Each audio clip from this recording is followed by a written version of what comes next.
Super star ನಟ ರಜನಿಕಾಂತ್ ಹಾಗೂ ಬೆಂಗಳೂರಿನ ಸಂಬಂಧದ ಬಗ್ಗೆ ನಾವು ಅನೇಕ ಸಂದರ್ಭದಲ್ಲಿ ನೋಡಿರ್ತೀವಿ, ಕೇಳಿರ್ತೀವಿ.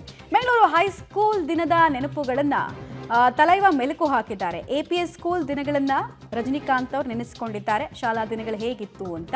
ಗವಿಪುರಂ ದೇಗುಲದ ಪಕ್ಕದ ಸರ್ಕಾರಿ ಶಾಲೆಯಲ್ಲಿ ರಜನಿಕಾಂತ್ ಅವರು ಓದಿರ್ತಾರೆ. ಕನ್ನಡ ಮೀಡಿಯಂ ಸ್ಕೂಲ್ಗೆ ರಜನಿಕಾಂತ್ ಅವರು ಟಾಪರ್ ಆಗಿರ್ತಾರಂತೆ ಆಗಿನ ಕಾಲದಲ್ಲಿ. ನಂತರ ಎಪಿಎಸ್ ಆಚಾರ್ಯ ಪಾಠಶಾಲೆ ಇದೆಯಲ್ಲ, ಆ ಸ್ಕೂಲ್ಗೆ ಸೇರ್ಕೊಳ್ತಾರಂತೆ. ಸೊ ಆ ವಿಚಾರಗಳನ್ನೆಲ್ಲ ಅವರು ಮಾತಾಡಿದ್ದಾರೆ. ಎಲ್ಲರಿಗೂ ನಮಸ್ಕಾರ. ಎಪಿಎಸ್ ಸಪ್ತಿಯ ಈ ಅಲುಮ್ನಿ ಡೇನಲ್ಲಿ ಈಗ ನಿಮ್ಮ ಜೊತೆ ನಾ ಇಲ್ಲ ಇದ್ದಿದ್ದು ತುಂಬ ಚೆನ್ನಾಗ್ತಾ ಇತ್ತು. ಬಟ್ ನಾನೀಗ ಬ್ಯಾಂಕಾಕಲ್ಲಿ ಶೂಟಿಂಗ್ ನಡೀತಾ ಇದ್ದೆ, ಅಲ್ಲಿಂದ ಮಾತಾಡ್ತಾ ಇದ್ದೀನಿ. ಸೊ ನಿಮ್ಮ ಜೊತೆ ಮಾತಾಡೋದೇ ನನಗೆ ತುಂಬ ಸಂತೋಷ. ಎಪಿಎಸ್ ಹೈಸ್ಕೂಲ್ ಆ್ಯಂಡ್ ಕಾಲೇಜ್ ಅದನ್ನು ಓದಿ ಅನ್ನೋದು ಗರ್ವ, ನನಗೆ ತುಂಬ ಹೆಮ್ಮೆ. ಮೊದಲು ಮಿಡ್ಲ್ ಸ್ಕೂಲ್ ಬಂದು ಗವಿಪುರದಲ್ಲಿ ಗೌರ್ಮೆಂಟ್ ಪ್ರೈಮರಿ ಆ್ಯಂಡ್ ಮಿಡ್ಲ್ ಸ್ಕೂಲ್ನಲ್ಲಿ ಗಂಗಾಧೇಶ್ವರ ದೇವಸ್ಥಾನ ಇದೆಯಲ್ಲ, ಅಲ್ಲಿ ನಾನು ಓದಿದ್ದು. ಫುಲ್ಲು ಕನ್ನಡ ಮೀಡಿಯಮಲ್ಲಿ.